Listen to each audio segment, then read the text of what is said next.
Auditors have criticized the European Union's €5 billion Africa Fund, stating it was spread too thin to effectively address migration issues, with inflated job creation figures and inadequate attention to human rights concerns. In a harsh report, the European Court of Auditors (ECA) claimed that the EU's €5 billion Emergency Trust Fund for Africa (EUTF) was spread too thin across too broad a spectrum of development, humanitarian, and security actions to meaningfully impact migration.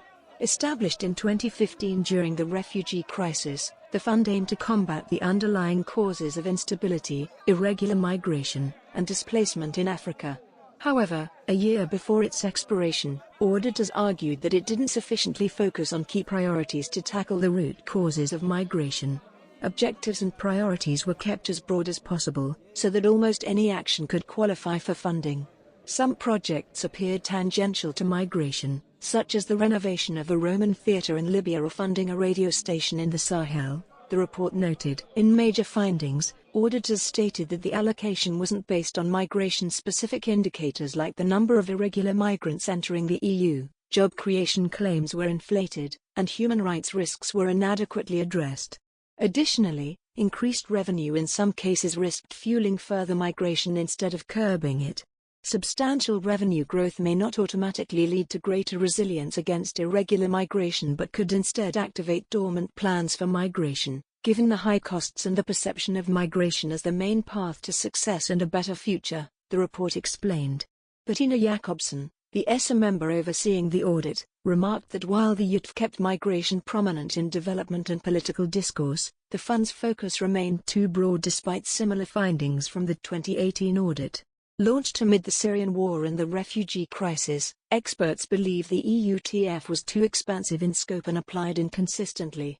It spanned multiple crises across three large regions, the Sahel and Lake Chad, SLC, the Horn of Africa, HOA, and North Africa, NOA, supporting 27 countries through 933 contracts under 248 programs. The EUTF has funded a broad array of projects, some only loosely related to migration. Niels Kaiser, a senior researcher at the German Institute of Development and Sustainability, IDOS, told DW. It's possible to assess individual project success, but evaluating the overall contribution to the broader objectives is extremely difficult, if not impossible.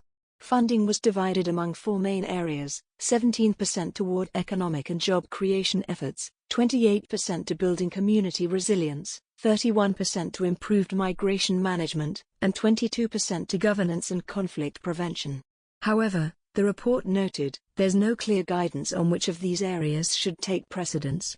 Furthermore, job creation claims were inflated, and projects often proved unsustainable in the long term. The auditors discovered instances of over-reporting, such as 4 projects claiming a total of 62 industrial parks or business infrastructures built or improved.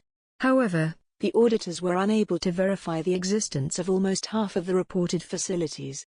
Other projects exaggerated job creation figures.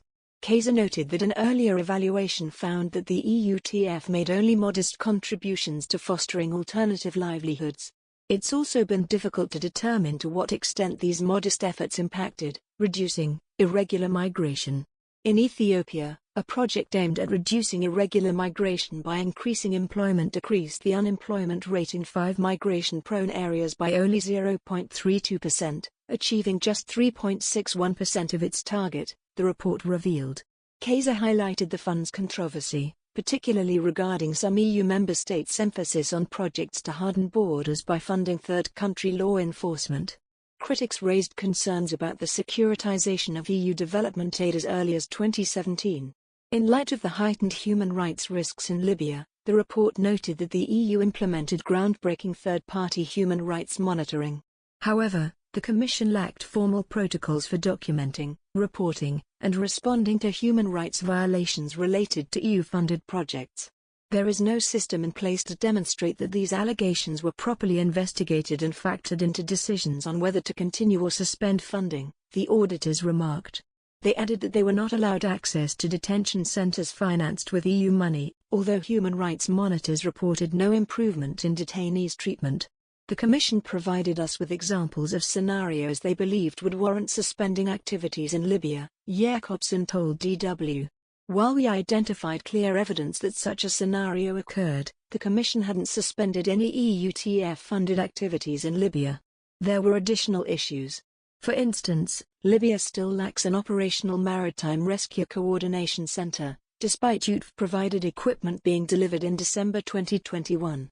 The EUTF also funded over 100 research-based reports to adopt an evidence-driven approach to addressing conflict, migration, and displacement drivers. However, most funds had already been allocated by the time these reports were published. The auditors suggested their findings and these reports could shape future EU development initiatives, such as the Global Europe, New Neighborhood, Development, and International Cooperation Instrument, which partly targets migration and displacement, mirroring the EUTF's goals.